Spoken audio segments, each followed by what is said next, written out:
Earlier this evening, Pradeep said something about not knowing the names of the states in Northeast. It's ironical that while we've progressed as a nation, we don't know enough about our own. But again, we are no longer going to be monopolized by ignorance.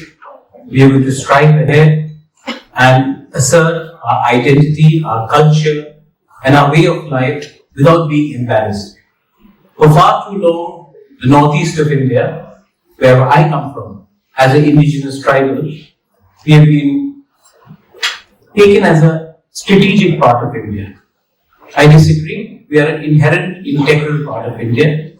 We have our own culture, we have our own food, cuisines, we have our own language, we have our own geography, and we have our own inherent part. Whether it is tourism, whether it is the service industry, whether it is the hydropower, whether it is the minerals. But unfortunately, we have never been in the limelight of the India story. 2 years ago, when I had come here the first time, I was asked a very embarrassing question if I was a part of India. I didn't blame the gentleman. It was his ignorance. It was our lack of assertiveness to let the other fellow Indians know that there is a pristine part of Northeast, which is very much a part of India. For the last 75 years, we have not paid enough focus, attention to our part of the world. I come from Tripura. When we come here to England, we hear about the immigration policy. When I come here to the UK, we hear about the great contributions of the British Raj to our country. I come from Northeast, a part of Tripura which was never under British India, which was independent, which had its own culture, which has its own culture, which has its own language, and today you will see a small showcase of it. To everyone here who needs to know more about your own country, to everyone here who needs to emotionally connect with the rest of India and not just the metros, I urge and I ask upon all of you. We have taken a 3,000-mile journey to London, not because it was a holiday for us, it's because I want to go and tell my younger generation, be proud of what you are.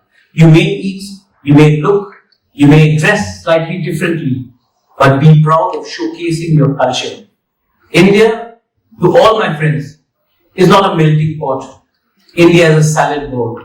A melting pot will lose all its character and become one, while a salad bowl retains your own original flavors, and yet you are a part of a larger civilization. To a civilization which has survived the onslaught of foreign powers, to a civilization, the Northeast, whether it is Assam, whether it is Arunachal Pradesh, whether it is Shillong, where I studied, Tripura, where I belong to, Mizoram, Sikkim, Nagaland, we are all one, brothers and sisters. To the rest of India, we have opened up. The Prime Minister himself has acknowledged the opening up of the northeast of India. And to all of you have travelled to Rajasthan. My friend Sachin was there. You have travelled to Delhi. You have travelled to Bangalore. You have travelled to Mumbai. You have travelled to Kolkata.